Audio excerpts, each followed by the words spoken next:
Kwento ko nga pala ang solo ride ko mula San Fernando papuntang Sitio Baag, Beauty. Pero may pangyayari na hindi inaasahan. 6 AM umalis ako ng bahay. Nagpagas muna ako sa Inok gas station ng 500 pesos at naglagay na rin ako ng gas treatment carbon cleaner para malusaw ang carbon deposit ng makina ko. 6:20 AM ride out agad. 7 AM nasa Welcome Bridge na ako, boundary ng Pampanga at Tarlac. 8:05 AM nasa Capas Tarlac na ako. Marami akong nadaan ng rider na nagpapahinga sa tabi ng daan.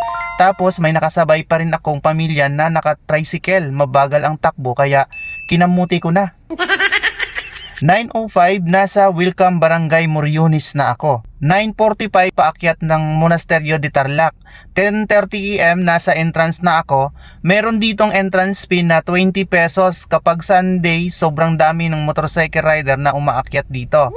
Nag-side trip na rin ako sa Eco Park para makita ko ang Giant Pugad, isa sa mga tourist attraction nila.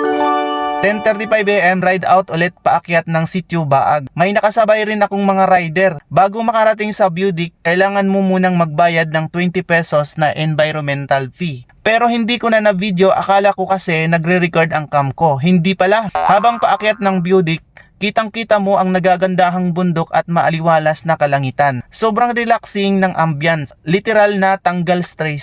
11:20 AM nakarating na ako sa Sitio Baag at ito ang hindi ko inaasahan. Bawal nga pala, nakasara. Saan kayo bumili niyan? Ha?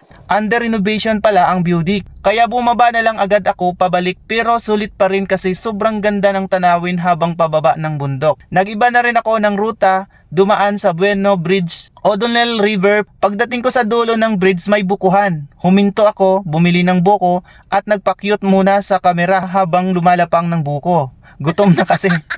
1 PM ride out ulit. Dumaan ako ng New Clark City. Mahaba, malapad ang daan at sobrang ganda ng tanawin. Anlipiga rin dito ng throttle. Pero ingat pa rin mga boss. 1:40 PM narating ko na ang Sacobia Bridge. Ang magandang tulay na nagdurugtong sa Banban at Clark, Pampanga.